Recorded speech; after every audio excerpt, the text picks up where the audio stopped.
The fix for the Reds lineup next year is simple, but they're going to have to make some changes to achieve it.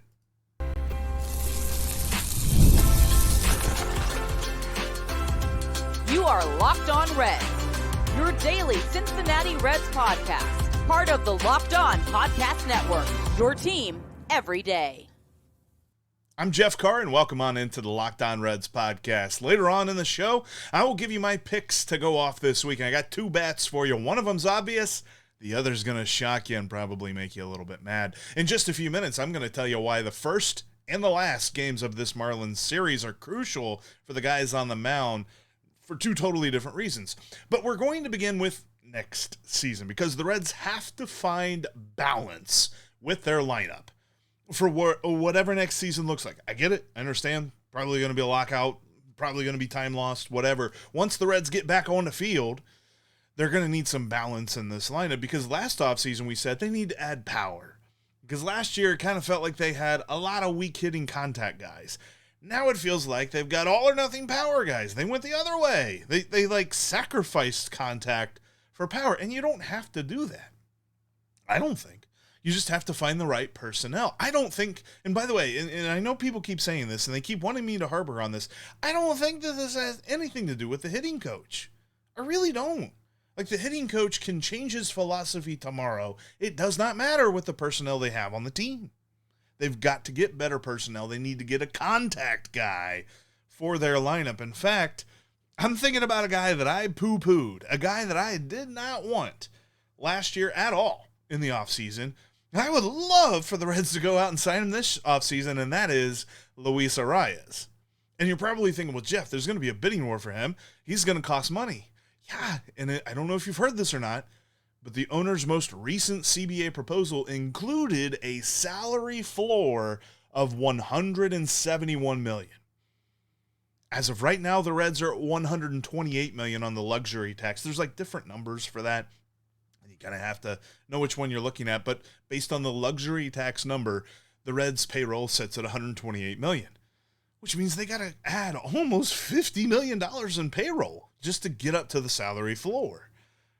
Luis Arraez would be a good way to help out and get that number because the Reds, they struggle mightily with contact, and they have this really weird combination as a team in that they don't make a lot of contact, and they also don't swing a lot either. So they don't give themselves a lot of opportunities to make contact because they're just keeping the bat on their shoulder.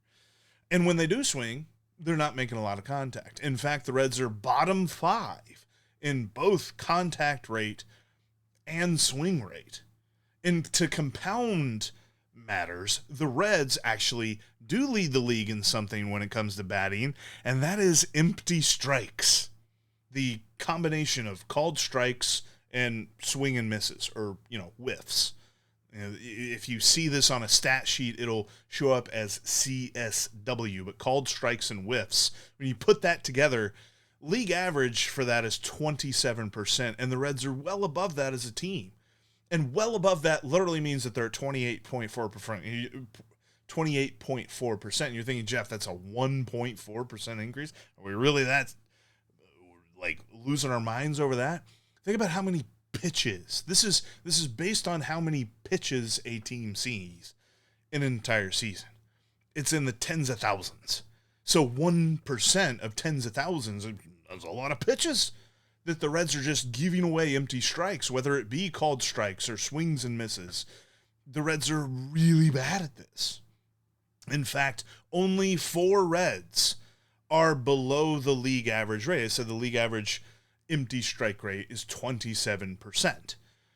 Sal Stewart and J.J. Bleday do a good job of limiting those, as do Hector Rodriguez, and even though he's in AAA, Edwin Arroyo did for his short time up here. So those are 2 guys that have very small sample sizes, so it's hard to get too excited about them. But Sal Stewart and J.J. Bleday, that's pretty exciting.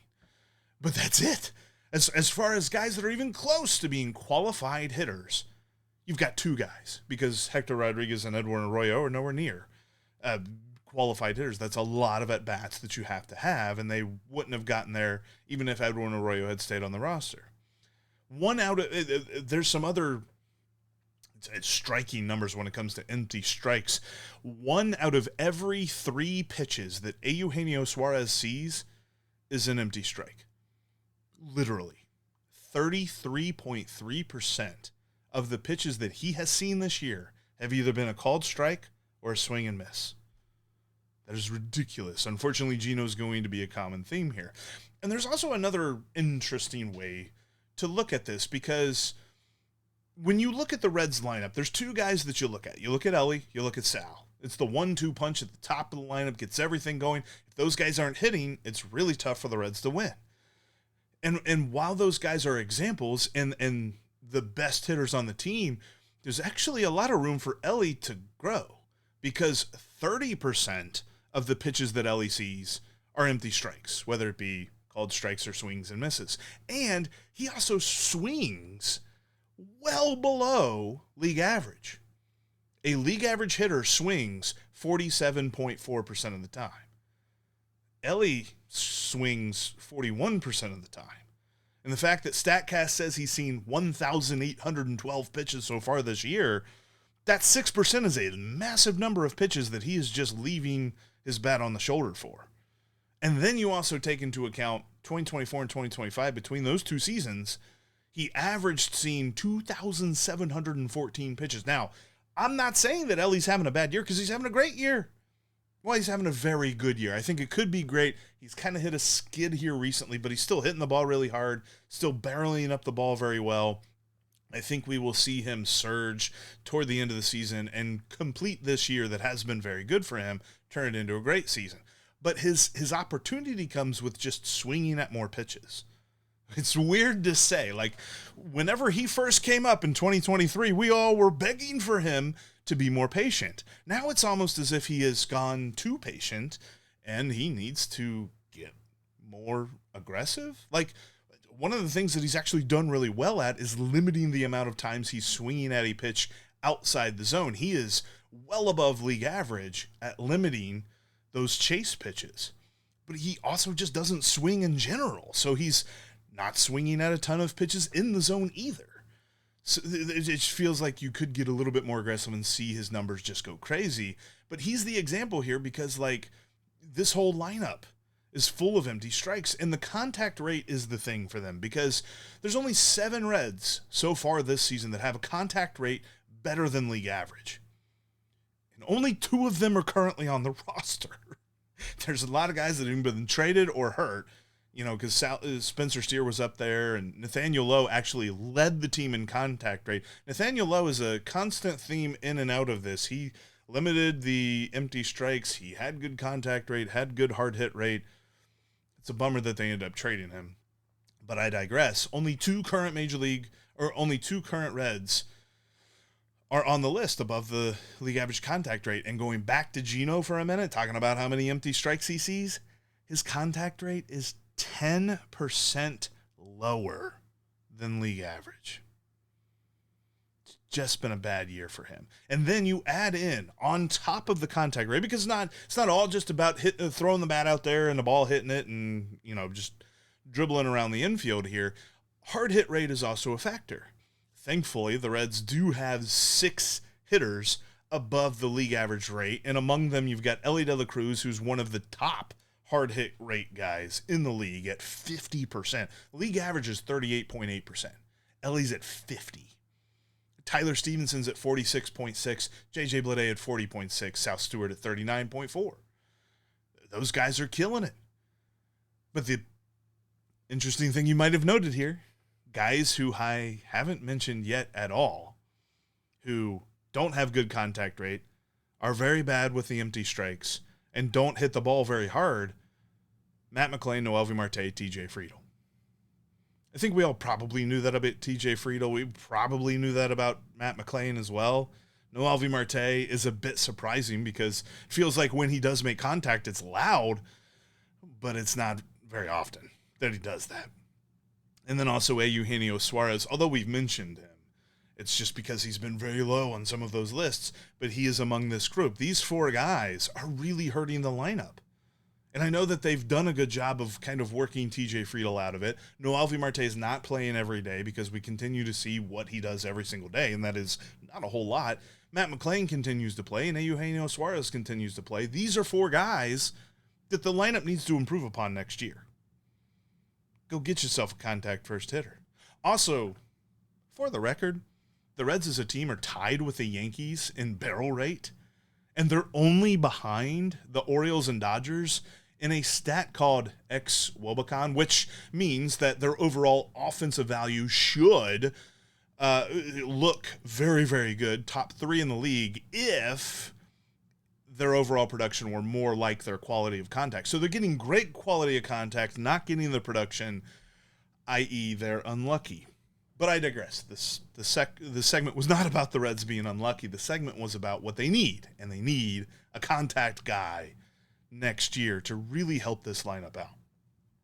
Coming up next, the first and last games of this Marlins series present very different but equally crucial pitching opportunities for your Cincinnati Reds. Let's talk for a moment about one of the most underrated organs in your body, your liver. It's your body's filter, processing everything that you consume and performing over 500 functions every single day. It's involved in things like energy production, digestion, fat metabolism, and vitamin storage, so it's doing a lot of work behind the scenes. That's why giving your liver daily support can be an important part of building healthy habits.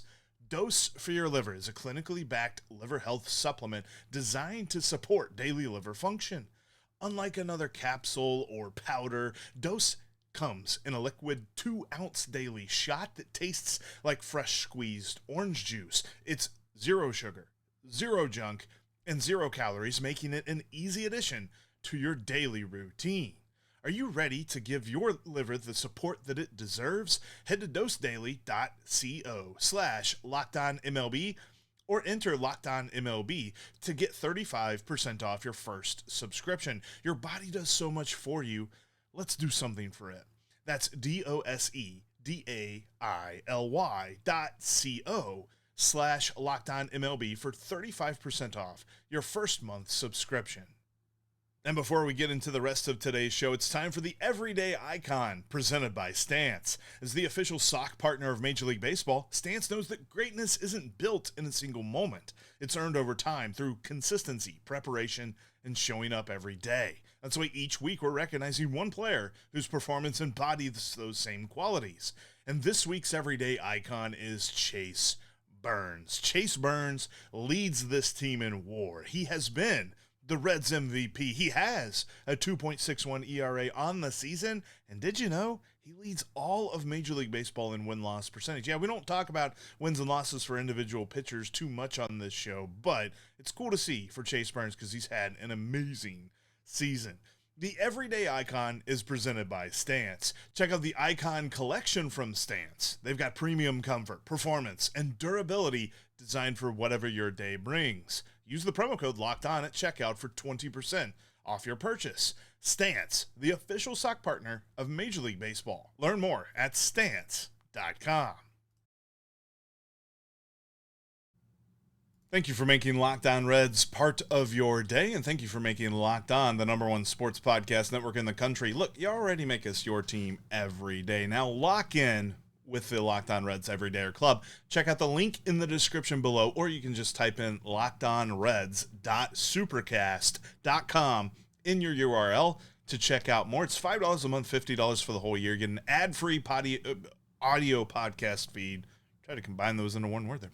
And then there will also be an exclusive conversation with Steve and myself each and every month. Steve currently gallivanting around Europe, so once he gets back, we'll kind of set the first date for that. Going to be a lot of fun. It'll be ad-free, and it'll be exclusive to the Locked On Reds Everydayer Club. So check that out today. All right, the Reds now start a 3-game series. They've got, boy, this is a crazy homestand. No off days, 8 games, 7 days, lots going on. But they got 3 games here against the Marlins, and the Marlins are a very interesting team because for a moment they were a playoff team, then they fell off quite dramatically. Now they seem to be climbing back into it, and honestly, the guy that they're facing on the mound tonight is a big reason why. Sandy Alcantara is looking a lot more like himself from a couple of years ago and a lot less like who he has been of recent seasons. He's pitching really, really well. He's going up against Chase Burns, and we feel good about the Reds' chances when Chase Burns is on the mound, and we're probably only going to see this a couple more times. Like, I'm low-key rooting for this, because here's the deal. I love watching Reds baseball. I want the Reds to win on a day in and day out basis, but they have themselves an ace, and they have themselves an ace for a long time because they signed him to a contract extension earlier on this season. They need to protect him. They are seeing what happens when you don't fully commit to protecting your ace with Hunter Green, who officially, he's having Tommy John. He's going to be out all next year. So Chase Burns is the ace now and next year and probably for the rest of his career, as long as he's here. They've got to protect that future. And so there's only going to be 3 or 4 more starts, or at least there should be, because his innings limit should probably be capped around 140 to 145. I really don't want to see much more than that, because it feels like you'll be putting undue stress on his arm while also not really playing for anything. If the Reds were in a playoff race, we'd be having different conversations here, but they're not. And while I want them to win on an everyday basis and hopefully, do some miraculous climb back into this thing, they got to be honest about where they're at in the playoff race. There's a lot of teams ahead of them. It would require the most miraculous of miracles that anybody's ever seen for them to get back in the division race. But even that, they're still 5.5 games out of the wild card. So, what are we really going to be risking Chase Burns for? They've got to be careful with him. Now, for the last couple of starts in his season, he needs to watch how much hard contact he's giving up, because he's a little bit below league average. It's not bad. It's not like it's detrimental, because he's had a good season. But that's kind of been his bugaboo, is that when he gets hit hard. And a lot of that comes from his changeup. He doesn't throw it very much. He's mostly fastball slider, really only throws the changeup against left-handed hitters. But man, that pitch gets clobbered, just absolutely clobbered. And maybe the mantra this offseason is to work on that pitch and make it more of a weapon and less of a show-me pitch, that just so hitters don't get too comfortable thinking it's either going to be the fastball or the slider. But he's got to figure out how that pitch fits in. Is he going to add another pitch in the offseason, whatever that might be? As the rest of this season goes, though, that's the pitch that's kind of been bringing him down. Oddly enough. I mean, he's had such a good season. Coming into this game with a 2.6 ERA, his metrics say that he's getting a little bit lucky with that, but that's due to a walk rate that is slightly worse than league average. League average around 8.8%. He's at 9.2%. It's really not that big of a deal. But his strikeout rate is also lower than last year. Last year he was at 36%. This year he's at 28%. That could probably be due in part to pitching more. But we've seen a lower strikeout rate, higher walk rate, more hard contact. There's a couple of things that are saying that he's not like all powerful perfect yet, but the good has been really good for him so far this season.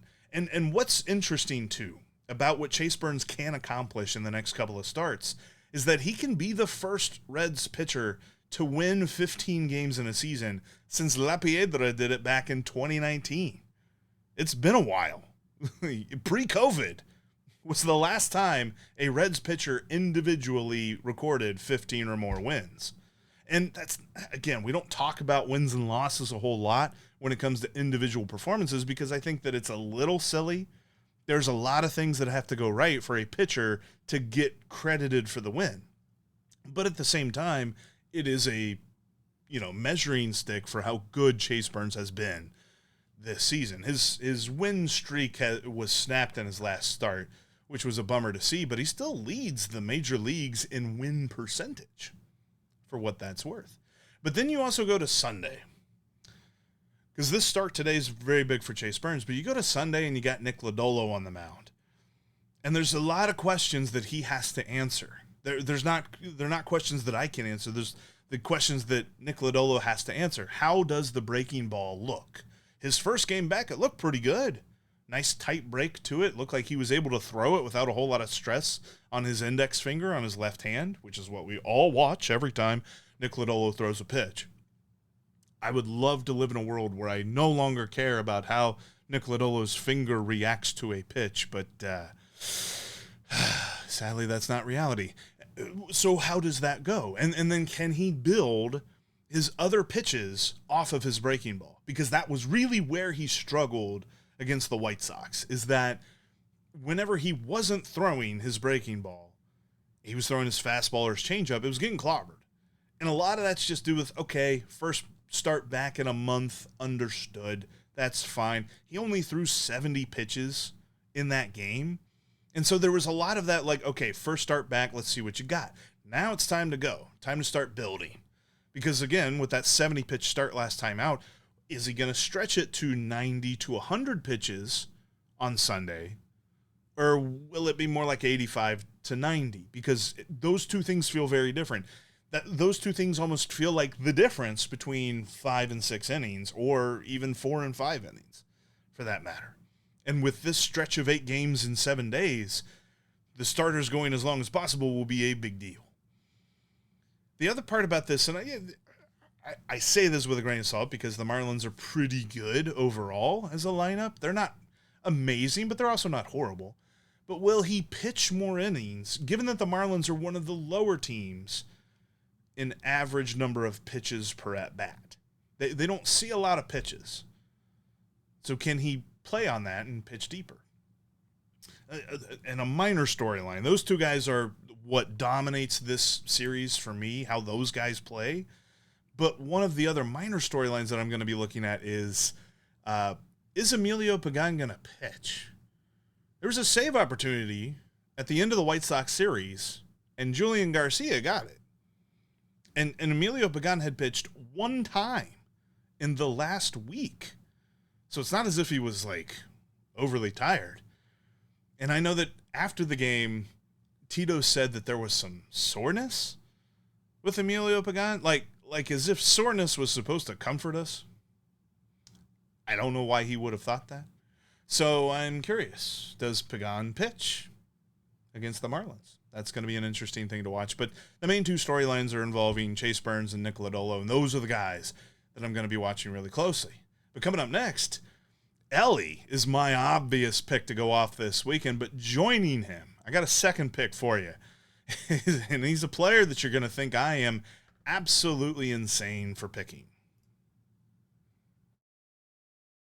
8 games in 7 days at Great American Ballpark, and the best way to go to any of them is Game Time. I use Game Time every time I go down to the ballpark because they show you everything that you need to see before you ever add the ticket to your cart, whether it is the price with all of the fees and taxes included, so there's nothing surprising you at checkout, or the view from your seat. So if you're checking out somewhere new, you know exactly what your view is going to look like. Game Time is the best way to get down, whether you're talking about this Marlins series or the 5 games in 4 days against the Cardinals next week. Game Time has you covered for all of them. And by the way, I'll throw you a little bone here too. If you download the Game Time app and use the code Locked On, you'll get $20 off your first purchase. Terms do apply for that, but hey, $20 off your first purchase plus great deals over at Game Time. Use that promo code Locked On. Go get yourself some tickets and get into Great American Ballpark this week, where it's going to be baseball all day,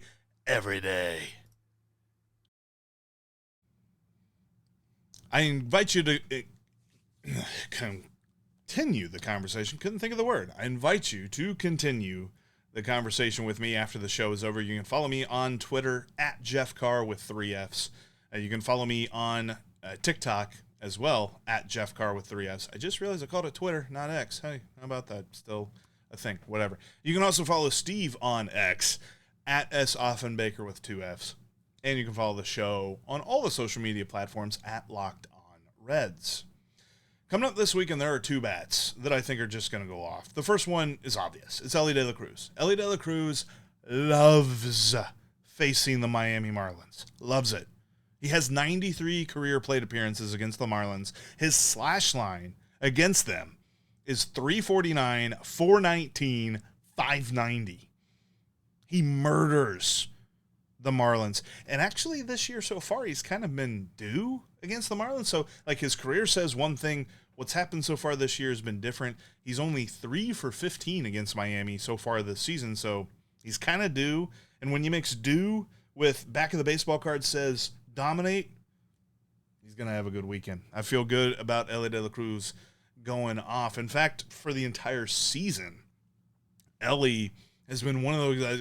We talked about his empty strike rate early on in the show, but like he buoys that with just amazing statistics everywhere else. He's in the top 2% of all major league hitters in average exit velo. So his quality of contact is awesome. His hard hit rate, top 8% of all major league hitters. Just absolutely going off this season. And he's right outside the top 10% of hitters in barrel rate.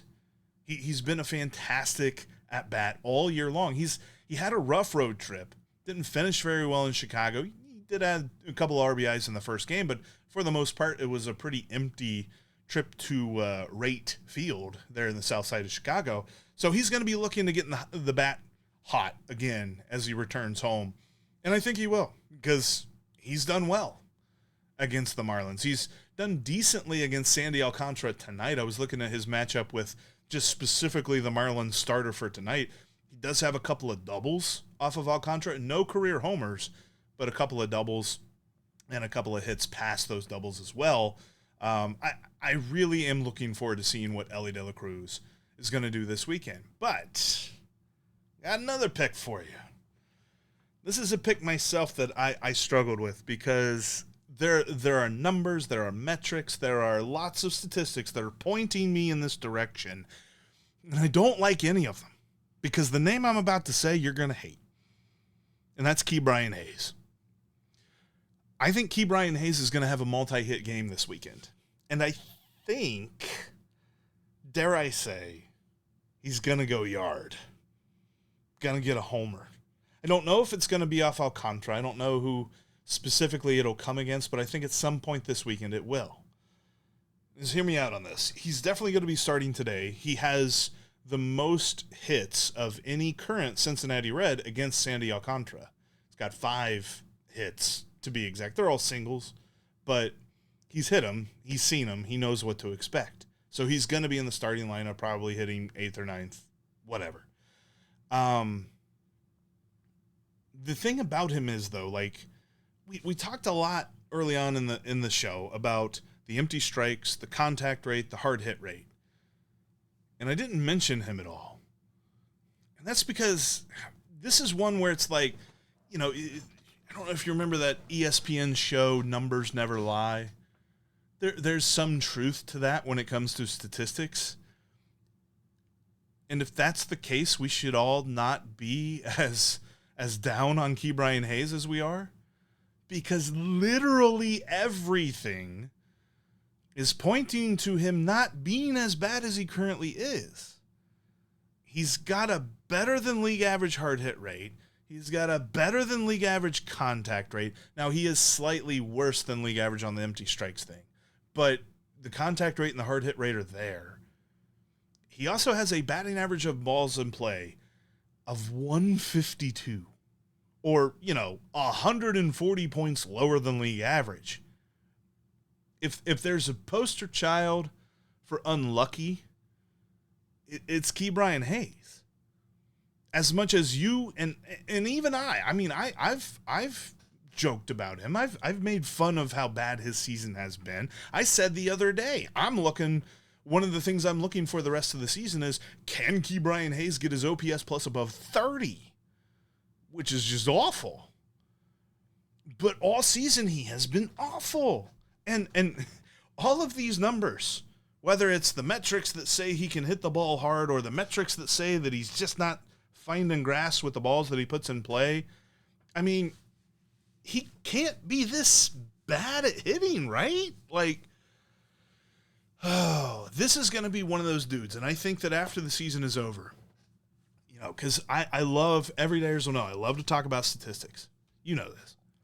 And I love to talk about the metrics and how they play into a player's performance. I was talking a lot about metrics on Twitter, and actually shout out to David Turpin who called me on this. I was talking a lot about metrics when it came to Julian Garcia the other day, and that I was a little bit worried about him because he had been nice so far, but there were some numbers that saying don't get too comfortable with how good he's been because some of that is luck. And he was just like, you talk about metrics and you keep dumping on Ke'Bryan Hayes, but the metrics love Ke'Bryan Hayes. And he's right. I really hope that I'm wrong for dumping on Ke'Bryan Hayes, and I really hope that I'm right that he goes off this weekend because there's certain statistics about him. Like, I don't love going too crazy over expected statistics because I think there's a lot of variance in those, and they're not always trustworthy. But there are expected statistics that say he should be about at the level of a hitter that we would want him to be with the defense that we know that he has. I don't know where I stand on Ke'Bryan Hayes. I think I will vow at this moment I will stop dumping on the guy because it really feels as though this season there's been a lot of luck against him at the plate. Because a lot of the metrics that we look at to say, hey, this guy's about to break out, they're all screaming at us that Ke'Bryan Hayes is about to have a minor breakout. And we talked about this way back in like April and May, and there were a lot of people like, well, yeah, what's that breakout look like? It's better than what he is now. I don't think it's good, but it's better than what he is now. So what does better than Ke'Bryan Hayes looks at the moment? What does that look like for the rest of the season? It could be interesting, but I think it could happen this weekend against the Marlins. So yeah, Elly De La Cruz, he's going to go off, and so will Ke'Bryan Hayes. I'm definitely going to be wrong about one of those guys, I'm sure.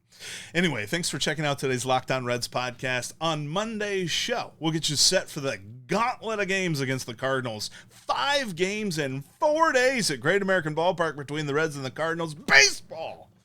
Let's go, baby. Make sure you subscribe and follow Locked On Reds everywhere you get your podcasts for all the latest episodes. You can also follow Steve and myself on social media, whether it's me at Jeff Carr with 3 Fs, Steve at S. Offenbaker with 2 Fs, or just follow the show at Locked On Reds. There's no Fs in that. For those of you on video, we'll send you to the first ever 24/7 national YouTube Locked On Podcast Network channel. And on audio, make sure you make Locked On MLB your second listen. Until next time, you know that we will be Locked On Reds every single day.